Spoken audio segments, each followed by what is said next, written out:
Avvalambor assalomu alaykum qadrli dehqonlarimiz. Bizlarni kuzatuvchi mutaxassislar, piyoz yetishtirgan dehqonlarimiz bugun sizlar bilan mana shu dala maydonda piyozlarimizga kasallik tushgan. Shu haqida qisqacha gaplashamiz, chunki bugun fungisidlardan foydalanib, bularga qarshi bir preparatlardan foydalanamiz. Sababini qilamiz, ba'zi endi xudodan. Kun issiq bo'lib ketdi. Hozir soat 7. Bugun 2025-yil 18-iyun. Juda ham issiq. Polga kirib bo'lmadi. Hozir harakat qildik. Mana bu piyozlarimizni mana bunaqa uchidan sariq bo'lib, shunaqa kasallanib qolgan piyozlar. Bularga hozir bitta preparatdan foydalanamiz, shu fungisidlardan. Keyin muammoli bo'lgan tripslarga qarshi ular o'z yo'liga ularni nimasini chorasini qilganmiz. Hozir muammosi mana shuni to'xtatsak, xudo xolasa yaxshi. Juda ham qiyin, ellik vaziyatda bu piyozda. Hozir tagidan sug'urib ko'ramiz, ildiz tizimi qanaqa holatda. Azizlar, ildiz tizimimiz juda ham sog'lom, mana ko'rishlaringiz mumkin.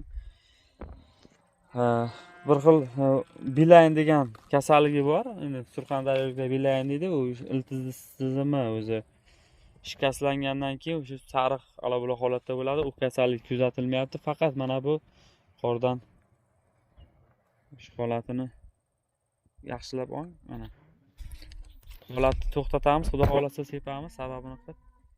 Yangilariga ham o'tganda bu uchib yangi barglar, sog'lom barglarni ham shikastlaydi.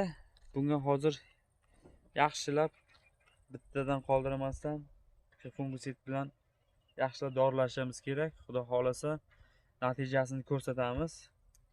Bugun 18-iyun bo'lsa, xudo xolasa bir hafta bo'lsa 25-iyun holatiga ko'ra mana shu dala maydonga kelib turib o'sha holatni olishga harakat qilamiz. Bu tarafda ham olga piyoz urib bor, mana bu tarafga mana. Kelgan paytimiz yana olamiz, xudo xolasa. E'tiboringiz uchun rahmat. Dehqonlarimiz, sizlarga tavsiya qilamiz, kunduz sug'ormaslikka, faqat kechasi sug'orish kerak piyozlarni. Turli xil zamburug'li kasalliklar chalinmasligi uchun shunga harakat qilishimiz kerak. Bu polyaga faqat kapelni tomchilab sug'orish orqali sug'orilyapti piyozlarimiz.